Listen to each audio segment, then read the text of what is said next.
Dios bendiga a todos mis hermanos y amigos del Centro Cristiano Shalom. Qué bueno que podamos estar un domingo más toditos juntos para poder adorar y glorificar el nombre del Señor en esto que es su escuela bíblica perteneciente al día 5 de abril del 2020. Nos gozamos y queremos que en este video que usted va a tener, que tiene la clase, la segunda parte de la clase, tenga la oportunidad de orar con nosotros, de escuchar un cántico y luego de escuchar ese cántico, pues que podamos entrar en la reflexión o en el estudio realmente del día de hoy. Así que le pido que ore conmigo mientras escucha luego este himno o un coro que va a estar cantando la hermana Linet. En una primera parte solamente voy a pasar una parte del vídeo. Usted va buscando el libro de los Hechos y se va ubicando en el capítulo 3 y en el verso 11. Vamos a estar haciendo una combinación. Recuerde que hoy es el primer día de lo que tradicionalmente llamamos la Semana Mayor o la Semana Santa, y vamos a estar trabajando con el libro de los Hechos, pero también queremos introducir o refrescar aquello que tiene que ver con nuestro Señor Jesucristo, que está en el mensaje de Pedro. Lo vamos a entresacar para poderlo trabajar. Señor, te damos las gracias en esta mañana que tú nos permites estar juntos nuevamente. Estoy grabando para que los hermanos tengan esta oportunidad, Dios, de tomar la clase, cada uno en su lugar a las 10 de la mañana. Ayúdanos para que pronto, Señor, podamos regresar. Estamos pidiendo un milagro, hoy lo volvemos a pedir, Señor. Que comience la gente a sanarse y que la cantidad de gente que se sanen sea mayor que la cantidad de gente que mueran, Señor, porque tú eres un Dios poderoso y todavía la iglesia está en el mundo, Señor, y dependemos de ti. Te damos la gloria y te damos la honra. Ponemos ante ti los maestros de niños que están trabajando, los maestros de adultos, Señor, que también están trabajando, y a este siervo ayúdame para que podamos hacer lo que en esta mañana debemos hacer. Gracias te damos en el nombre de Jesús. Amén, amén y amén. Y vamos a tener un cántico, pues, aunque sea una vueltita de la hermana Eline. Dios le bendiga a la Iglesia Centro Cristiano Shalom. Les saludamos en el amor de Jesucristo y esperamos que estén muy bien en sus hogares. En esta hora vamos a entonar una alabanza para la gloria del Señor y esperamos que se gocen con nosotros y que puedan adorar al nombre de nuestro Señor Jesucristo. Santo Jesús, aleluya. Adora al Señor ahí donde está. Aleluya, sí, Señor. Gracias, Señor. Aleluya.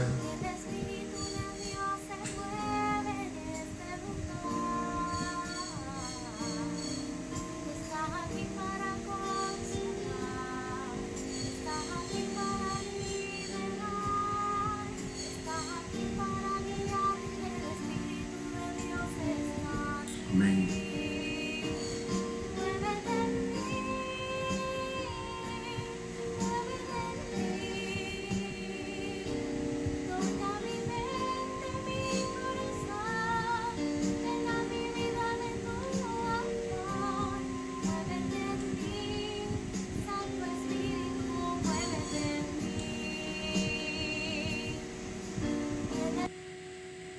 Amén, amén, amén. La puse en una sola ocasión porque está el problema de poder transportar los videos a la plataforma, y entonces pues hasta que no resuelva eso, pues no los puedo poner un poquito más largo. Pero gloria a Dios, le damos las gracias a la hermana que se prestó para ayudarnos en esto. También tenemos uno de su papá que en algún momento lo vamos a poner. Los objetivos que vamos a estar tratando para el día de hoy están ahí en su pantalla.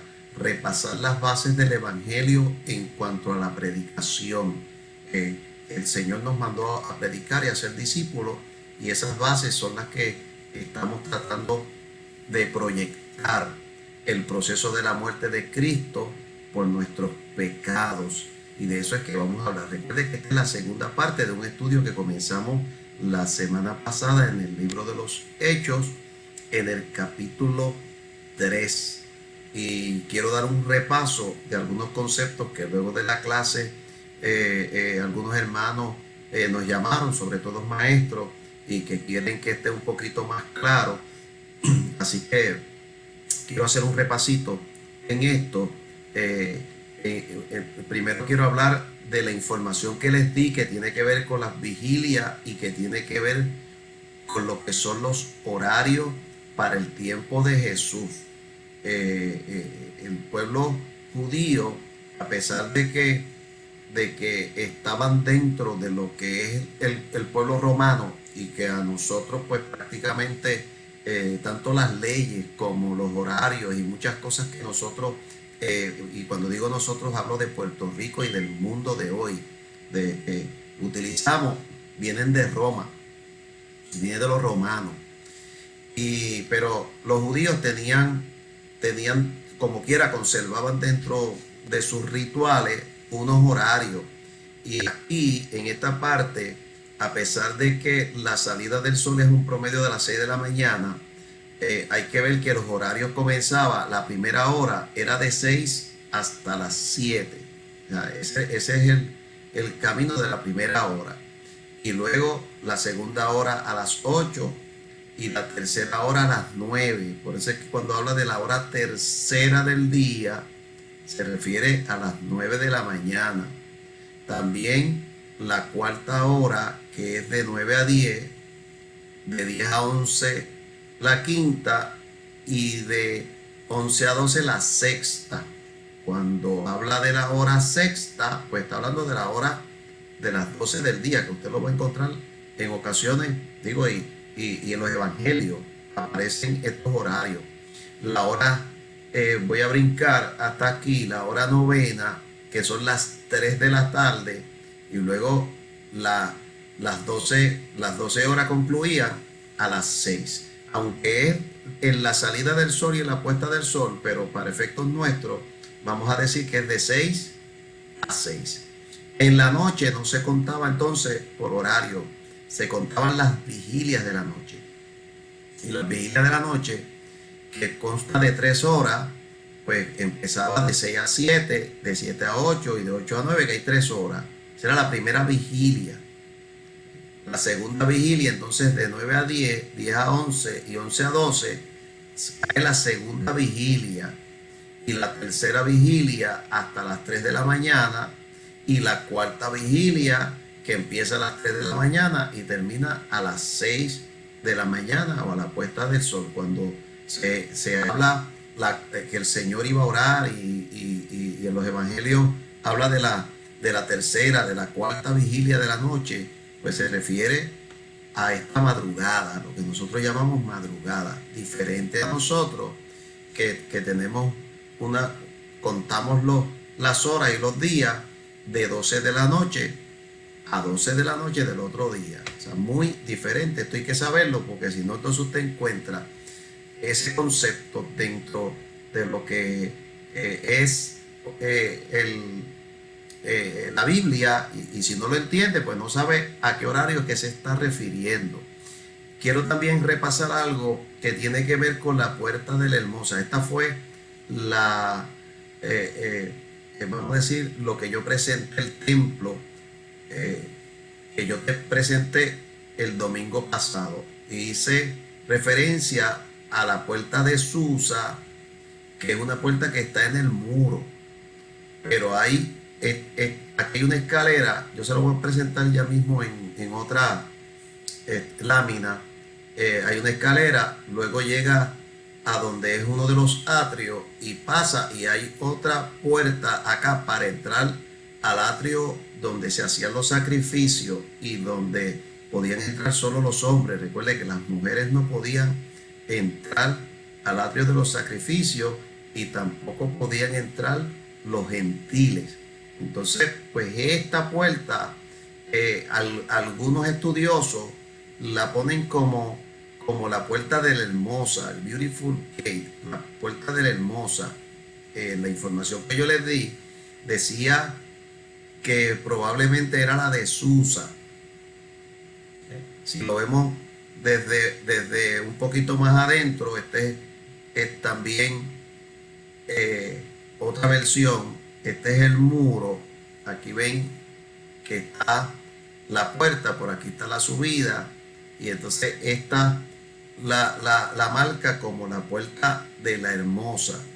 Y vamos a verlo desde esta otra gráfica para que usted esté claro de que había, una vez entraba, había lo que se llaman los lugares donde iban las mujeres, donde se dieron muchas historias de los evangelios, pero acá, de aquí para arriba, está el lugar santo y el lugar santísimo, y ahí no podía entrar nadie, nada más que los sacerdotes. Lo que nos lleva es que yo quiero que usted esté muy pendiente, porque el templo que está por acá, el templo de Herodes, está en esta esquina. Recuerde que Jerusalén para ese tiempo estaba rodeado de estas murallas, y entonces se habla del Monte de los Olivos, donde el Señor incluso, y yo creo que tengo una información un poquito más adelante, pero donde el Señor fue a orar la noche que después de la última cena, esa noche, el resto de la noche, él fue a orar a un huerto que se llama el huerto de Getsemaní, y de ahí es que lo arrestan. Y yo quiero en este estudio hoy poder tocar bastante información sobre el arresto del Señor y sobre ese proceso, porque hoy es el domingo que nosotros llamamos el domingo de Ramos, y le llamamos el domingo de la entrada triunfal, que es lo que normalmente cuando tenemos nuestra campaña de Semana Santa, pues comenzamos con lo que es la entrada triunfal. Así que quiero que toquemos, no que nos alejemos de lo que es el estudio, pero tampoco que dejemos lo que estamos celebrando esta semana, sobre todo para personas que no están muy relacionadas con estos eventos. Así que la primera parte de este mensaje, ahora sí estoy entrando a lo que es el verso 11. Busque su Biblia, usted debe tener su Biblia por ahí cerquita para que pueda compartir conmigo. Debe tener su Biblia.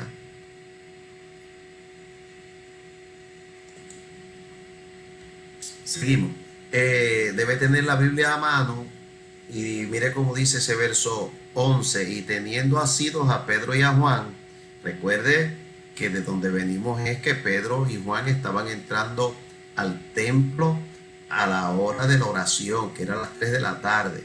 Y a las 3 de la tarde se encontraron a este cojo, que la semana pasada dijimos que tenía sobre 40 años, a este cojo, y el Espíritu de Dios puso en Pedro la inquietud de orar por él, y el cojo, aun cuando le estaba pidiendo solamente limosna, la Biblia dice que Pedro fijó en él los ojos y le dijo: no tengo nada que darte, pero te doy lo que tengo.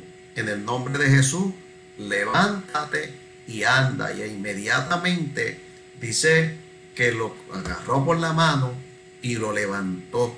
Y cuando lo levantó, sus tobillos y sus pies se fortalecieron, y el cojo entró brincando y gozando y gritando al templo.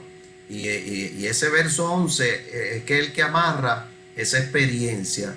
Y teniendo asidos a Pedro y a Juan, y porque iba agarrándolo, dice: y todo el pueblo atónito concurrió a ellos al pórtico que se llama de Salomón, que yo la semana pasada se lo enseñé en el templo, y ya mismo pues se lo voy a volver a enseñar cuando venga una de esas láminas.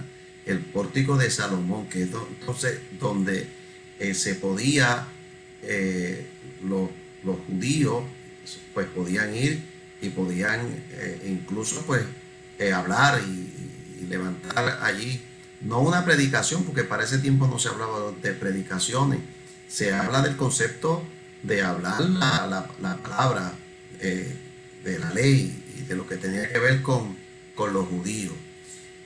La reacción de los presentes es de asombro, espanto y atónito. ¿Por qué? Porque están viendo un milagro, y los milagros aún en nuestro tiempo causan que nosotros nos pongamos así atónitos. Si usted y yo viéramos un muerto certificado, que ya esté en la caja, y que viéramos que se levanta, pues esa expresión atónitos sería tal vez la forma en que podemos expresar los sentimientos de la gente. Nos quedaríamos atónitos y mucha gente tal vez correría del lugar. Aquí vuelvo. Fíjense que aquí está lo que es el pórtico de Salomón, que lo dice Salomón Porch. Por aquí, por acá detrás y por acá. Estos son lugares, y se entiende porque la parte de acá que no se ve, porque la lámina está puesta de frente.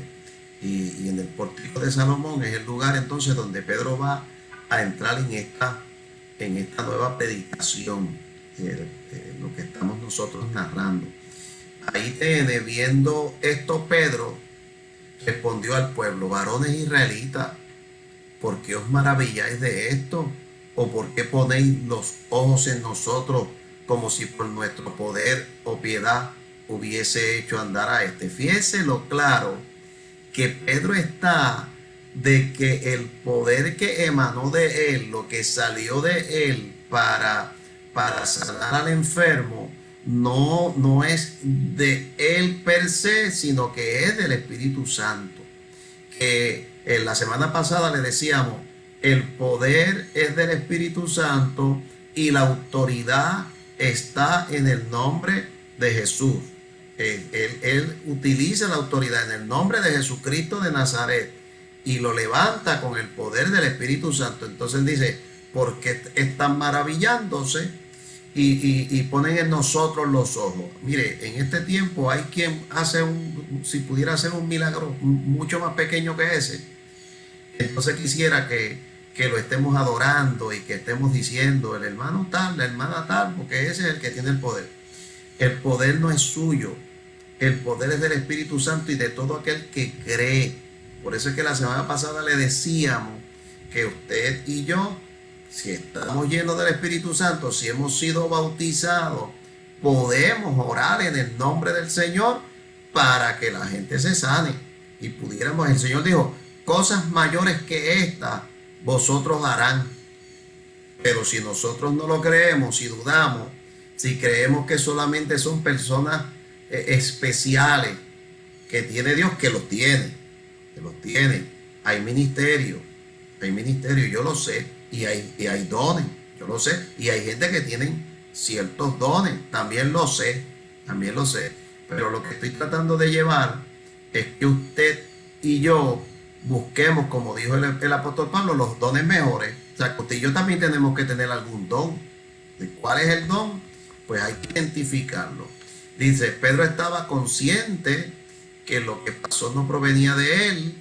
Él hizo lo que sabía hacer, orar, y oró creyendo lo que decía. El resto lo hizo el Señor.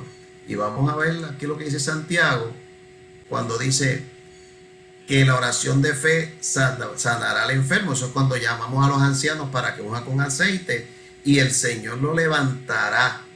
Y añade, si hubiere cometido pecado, le serán perdonados. Pero lo importante es esta parte, la oración de fe. Si la oración no es de fe, pues no va a sanar al enfermo. Así que tenemos que orar con fe, creérnosla. Pedro se la creyó y dijo, lo que yo tengo te doy. El verso 13 entonces dice, el Dios de Abraham, de Isaac y de Jacob. Mire cómo los está tratando. Se fue por la parte judía, no se fue por la parte de Jesús. de entrada. Se fue por la parte primero de ellos como en una plataforma judía. ¿Por qué? Porque ellos dicen que los padres de la ley, los padres de la fe del judío, eran Abraham, Isaac y Jacob. Es la base de lo que ellos eran. Él dice: el Dios de Abraham, el Dios de Isaac y el Dios de Jacob, el Dios de nuestros padres, ha glorificado a su Hijo Jesús. Lo que está diciendo es: Jesús no es otro que el Hijo de Dios, Jehová de los ejércitos, porque ellos sabían que el nombre que se había dado Dios en el Antiguo Testamento, que realmente no es Jehová. Jehová es, vamos a decir, una traducción, porque el nombre en hebreo pues es un nombre con consonantes y no se puede pronunciar. Ellos no lo pronunciaban. Algunos dicen Yahvé y otros dicen Yahweh y otros decimos Jehová, pero realmente pues esto es para nuestras Biblias en español. Moisés le dijo: y cuando yo vaya a Egipto y me pregunten a nombre de quién tú vienes, ¿qué le voy a decir? Y él le dijo: dile, yo soy el que soy, te envía. Y ese era Jehová. Jehová se manifestó como un solo Dios, Jehová de los ejércitos. Y ahora Pedro le está diciendo: y Jesús es el Hijo de Jehová. Ahora mire cómo dice esa partecita que está en rojo en su pantalla: a quien vosotros entregasteis y negasteis delante de Pilato, cuando éste había resuelto ponerle en libertad. Porque realmente lo que nos enseñan los evangelios, y sobre todo en esas partes finales de los 4 evangelios, donde está la muerte y pasión de nuestro Señor Jesucristo, unas verdades están contenidas en que en el juicio ante Pilato no hubo prueba para que se pudiese encarcelar o se pudiese llevar a Jesús a la cruz, porque la muerte de cruz era una muerte de delincuente. Aquel hombre que tenían allí, que se llama Barrabás, que nosotros ya mismo lo voy a tocar, ese hombre que tenía Barrabás era un delincuente, y los romanos lo reservaban para darle muerte de cruz, y era una muerte horrenda, era una muerte por delitos, no era una muerte sencillamente por cualquier otra razón. Había otro tipo de muerte, aun cuando ustedes saben que la historia de los romanos, pues la iglesia sufrió la muerte por los leones, comidos de leones, pero había muertes que tenían que ver con ser quemados en una hoguera, y había bastante diferentes cosas por las cuales morir. Allí se había reservado la muerte de cruz. Y dice: mas vosotros negasteis al santo y al justo, y pediste que se os diese un homicida. Porque eso fue lo que hizo no tan solamente el pueblo, sino que los sacerdotes. Yo quiero que vayamos por aquí y veamos en Mateo capítulo 27 y verso 17. Tengo aquí 3 citas que tienen que ver con esto de Barrabás. Y mire cómo dice: reunidos pues ellos, les dijo Pilato: ¿a quién queréis que os suelte? ¿A Barrabás o a Jesús llamado el Cristo? Porque Pilato tiene una mujer que tiene un sueño, y le dice: no pongan las manos sobre ese hombre es justo. Y Pilato estaba buscando la manera de cómo sacar a Jesús de la muerte. Yo voy a hablar un poquito ya mismo sobre de Pilato, quién era Pilato, pero quiero entrar en este tema ahora porque lo tocó Pedro. Pedro le está diciendo: ustedes fueron los que mataron al santo, y ustedes mataron al Hijo de Dios, y pidieron un homicida. que es Barrabás. Entonces Marcos 15:11 dice, mas los principales sacerdotes y incitaron a la multitud para que le soltase más bien a Barrabás. O sea que cuando Pilato le está diciendo y le está buscando un hombre malo, un hombre que era un problema para, no tan solamente para los romanos, era un problema para los judíos, porque era un hombre que era un homicida, y entonces él le dice, ¿a quién vosotros queréis que os suelte? Y pone a Barrabás versus Jesús. Jesús el justo, que solamente había hecho bien, que estaba sanando a los leprosos, que estaba sanando a los enfermos, que estaba liberando a los que estaban llenos de demonios, y un homicida, un problema de la sociedad. Y los sacerdotes, dice Marcos 15:11, que los principales sacerdotes incitaron a la multitud para que le soltase a Barrabás. Y entonces en Lucas, lo recoge en el 23:18, dice, mas toda la multitud dio voces a una diciendo, fuera con este y suéltanos a Barrabás. O sea que le pidieron que le soltaran a Barrabás en lugar de soltar a Jesús. Eso lo fue haciendo quienes gestaron toda esta situación fueron los sacerdotes. Y ese verso 3 dice, recuerde que yo estoy utilizando información y láminas que me las produce la hermana Eva Peñalver, que ella trabaja conmigo directamente. Yo del bosquejo que hice para la clase, ella trabajó este tipo de láminas y me estoy aprovechando, pero quiero darle el crédito para que usted sepa que esto no es mío solo. Yo soy el que estoy en el recuadro explicando y dando la información.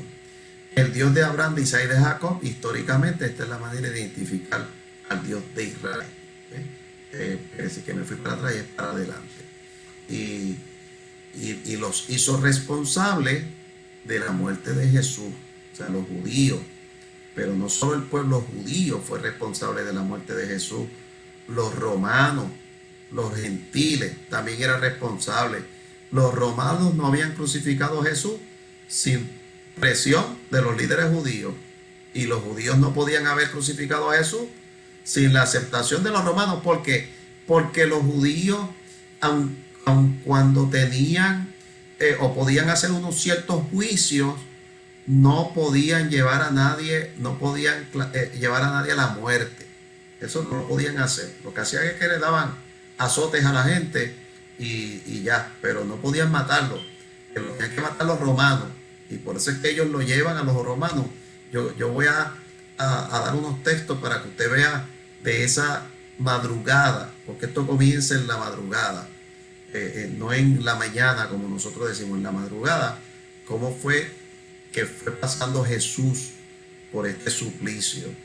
Y lo comenzamos en Lucas 22:39, que dice que Jesús en el huerto del Monte de los Olivos en Getsemaní. Ustedes saben que después de la Santa Cena, que nosotros llamamos la Santa Cena o la Cena del Señor o la Cena Pascual, que el Señor le dice a Judas, lo que vas a hacer de ti, a lo pronto, él se va con 2 o 3 de sus discípulos, entre los que estaba Pedro y entre los que estaba también Juan, y se fueron al monte a orar, que es la famosa lectura que hacemos de que Jesús estaba llorando y eran como lágrimas de sangre lo que lloraba, y los discípulos estaban durmiendo.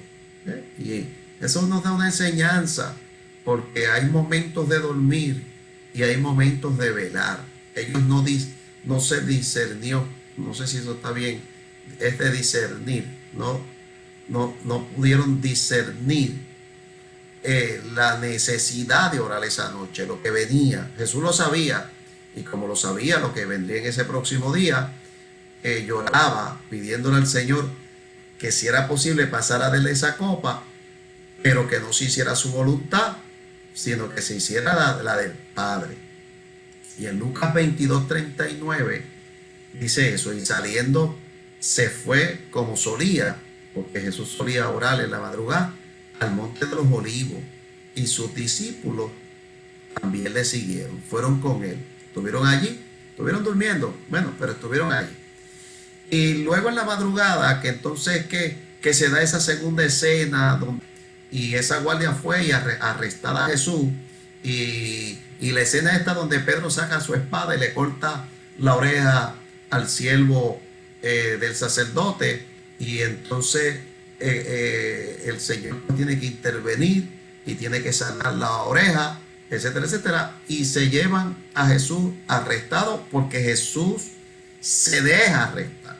La Biblia dice que cuando preguntaron, la primera vez que preguntaron sobre él y él dijo, yo soy, todos cayeron al suelo, todos cayeron al suelo, y fue el mismo Jesús el que tuvo que hacer la pregunta por segunda vez para que entonces pudieran ellos capturarlo. O sea, que Jesús le ayudó a que lo capturaran porque no podían capturarlo. Las rodillas le temblaban y se caían ante la presencia de Jesús. Pero Jesús le ayudó porque sabía que tenía que pasar por este suplicio. Y entonces, en Lucas 22:54 dice, y prendiéndole, le llevaron y le condujeron a la casa del sumo sacerdote. Donde primero van es a la casa del sumo sacerdote. Aquí yo quiero que usted se quede en su mente de que el templo está en esta esquina por donde ellos entraban y salían al valle de Cedrón y subían al monte de los olivos, pero también no está acá, donde estaba al ladito de donde era el templo, se llama Fortaleza Antonia, donde era parte de los romanos, era donde los romanos tenían su guardia, etcétera, etcétera. Y por este ladito estaba un lugar donde Herodes tenía una residencia. Recuerde que Herodes, aunque lo diga yo un poquito más adelante, no era rey en Jerusalén, era rey en Galilea. Entonces usted tiene que ubicar a Pilato como un líder, ya mismo le busco cuál es la palabra correcta, de Jerusalén, de Judea, y Herodes de Galilea. Normalmente, pues cuando él estaba en Jerusalén, tenía unos lugares, unas casas, unos lugares donde quedarse. Y está la Antonia, y entonces está lo que es el templo, y no sabemos dónde era la casa del sumo sacerdote de ese momento. Ahí dice, lo llevaron hasta el sumo sacerdote. Y luego en Lucas 22:66, entonces dice, y cuando era de día, fíjese que esto fue en la madrugada, después de lo que nosotros llamamos durante la tercera vigilia de la noche, y entre la cuarta vigilia de la noche. Luego dice, cuando era de día, que era sobre las 6 de la mañana, se juntaron los ancianos del pueblo, los principales sacerdotes y los escribas, y le trajeron al concilio. O sea, ya no solamente fue primero a la casa del sumo sacerdote, que de hecho primero fue a la de Anás y después fue a la de Caifás. Para ese tiempo, para el tiempo antiguo, el sumo sacerdote era uno. En el Antiguo Testamento, desde Aarón, siempre el sumo sacerdote era uno, pero para el tiempo de Jesús, el sumo sacerdote era un puesto que, a pesar de que los judíos pues trataban de que fuera de la línea arónica, pero era un puesto político, era puesto por los romanos, y al ser puesto por los romanos, pues también era quitado por los romanos. O sea, no era un puesto vitalicio como lo era en el Antiguo Testamento. En el Antiguo Testamento el sumo sacerdote era sumo sacerdote hasta que se moría.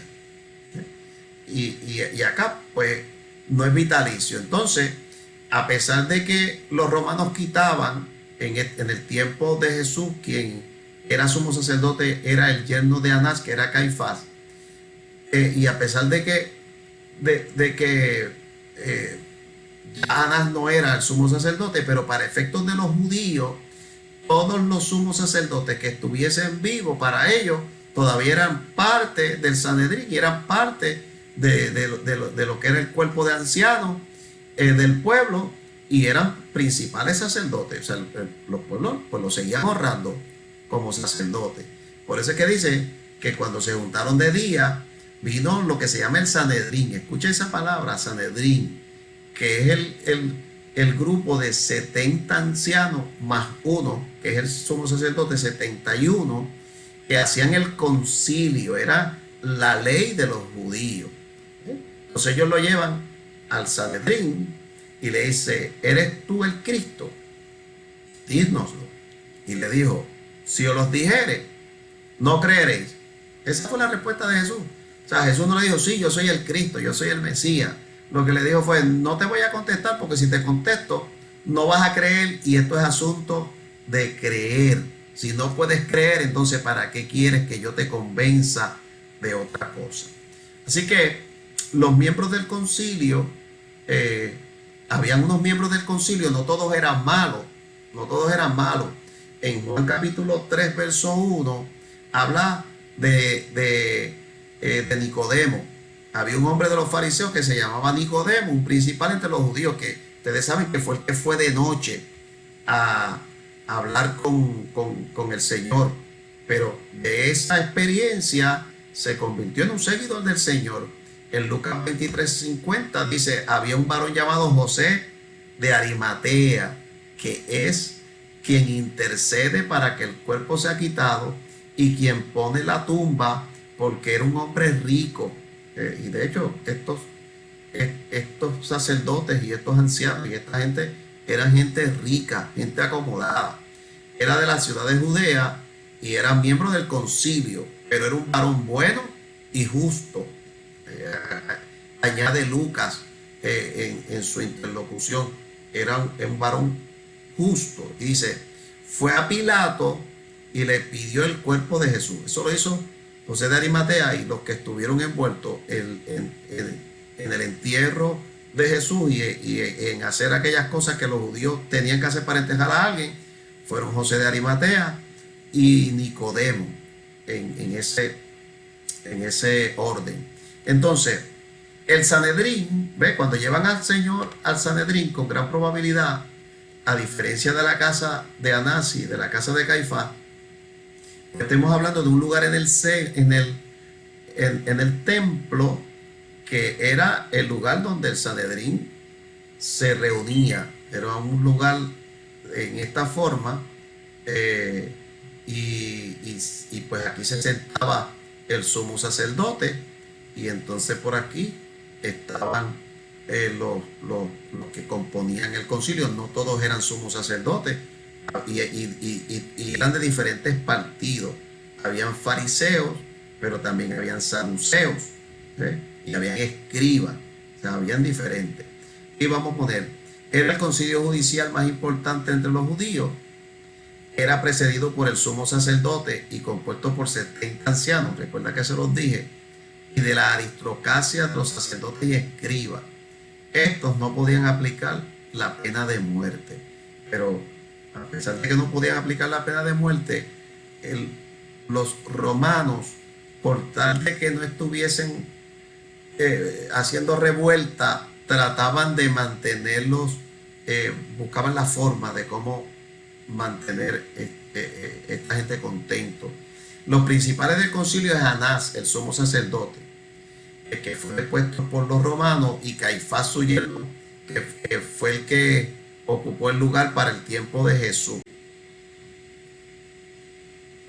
Y dice: presentar en medio. El Sanedrín se reunía en el semicírculo, que ya se lo presenté, y le hacen esa pregunta: ¿con qué poder o en qué nombre? Esto yo lo voy a dejar ahí tranquilito, déjelo ahí tranquilito, porque lo voy a utilizar más adelante cuando estemos hablando del mismo juicio que pasó Jesús, pero ahora con Pedro y Juan. Entonces, luego de que van al concilio, lo llevan ante Pilato. Lo llevan ante Pilato. Déjame ver si yo Voy a buscar el 23.1 aquí, Lucas 23.1. Dice, levantándose entonces toda la muchedumbre de ellos, llevaron a Jesús ante Pilato. Y allí decía que leyera, déjenme buscar el 23 en la Biblia, en Lucas 23, que dice aquí que lea, y perdónenme que debí tenerlo ya aquí ready, pero esto es casi en vivo. 23, el 3 que dice, aquí estoy. Entonces Pilato le preguntó diciendo, ¿eres tú el rey de los judíos? Y respondiéndole él dijo, tú lo dices. Y Pilato dijo a los principales sacerdotes y a la gente, ningún delito hallo en este hombre. Pero ellos porfiaban diciendo, alborota al pueblo, enseñando por toda Judea, comenzando desde Galilea hasta aquí. Y lo que les estaba hablando, Pilato, aquí tengo la información, fue un miembro de la orden ecuestre y quinto prefecto de la provincia romana de Judea. O sea, Pilato era un prefecto y el prefecto era una autoridad del imperio romano que cubría el ámbito militar y civil y en el civil sustituía a un magistrado. O sea que Pilato para ese momento era como un tipo de juez, Y entonces, después de esto, en el 23.6, esa misma lectura, 6 y 7, dice, entonces Pilato, oyendo decir, recuerdan en el 5 que dijo que Jesús alborotaba en Galilea, entonces Pilato, oyendo decir Galilea, preguntó si el hombre era Galileo, y al saber que era de la jurisdicción de Herodes, le remitió a Herodes, que en aquellos días también estaba en Jerusalén. O sea, que lo envió para donde Herodes Antipa, que era el tetrarca de Perea y Galilea, o un gobernador de poca monta, porque los tetrarcas anteriores y ese concepto era muy importante, pero ya para el tiempo donde Herodes Antipas era tetrarca, pues era no era gran cosa, pero él se creía gran cosa. Y él también estuvo interrogando a Jesús, pero como no vio en Jesús algo que a él le llamara la atención, pues lo volvió a pasar ante Pilato, que finalmente ustedes saben que lo que hizo cuando liberó a Barrabás fue lavarse las manos. Yo me lavo las manos, la sangre de este justo caiga sobre ustedes y sobre su descendencia. Y a mí, yo me lavo las manos. Y todavía hay gente lavándose las manos como Poncio Pilato. Dice, y el 15 dice, y mataste al autor de la vida, a quien Dios ha resucitado de los muertos. Esto lo dejo hasta aquí, ya son 45 minutos, porque el próximo domingo vamos a trabajar este concepto de esta lámina, la resurrección de los muertos. El trabajo principal de la iglesia, esta es una verdad práctica, es predicar el evangelio. Y Pedro aprendió que había que predicar el evangelio con verdad. En puertorriqueño decimos a calzón quitado. O sea, no se puede estar pasando paños tibios y diciéndole al pecado que es otra cosa. Él estaba claro de que aquella gente mató al dador de la vida y que Jesús era el Hijo de Dios y que resucitó. Eso lo hablaremos más tarde, pero la aplicación práctica. ¿Qué valor le damos al sacrificio de Jesús para que Dios perdonara nuestros pecados? ¿Qué valor tú le das? ¿Qué valor yo le doy? ¿Somos dignos de tal sacrificio? El pastor siempre dice, si por fe creemos en el sacrificio, somos librados de esa muerte. Pero si no creemos, entonces nos hacemos culpables y somos, como decía la lámina, también somos parte de los que crucificaron a Jesús. Jesús dijo en Juan capítulo 10 y verso 18, concluyo con esto, nadie me la quita, sino que yo de mí mismo la pongo. No debe decir la pongo. Tengo poder para ponerla y tengo poder para volverla a tomar. A Jesús nadie le quitó la vida. Él la puso para que nosotros pudiésemos tener acceso a nuestro Dios, nos reconciliásemos con Dios. Así que Dios les bendiga, Dios les guarde. Espero que esta lección que hace junta lo que es el libro de los Hechos con el comienzo de la Semana Mayor sea del disfrute de cada uno de ustedes. Hasta la próxima. Dios les bendiga.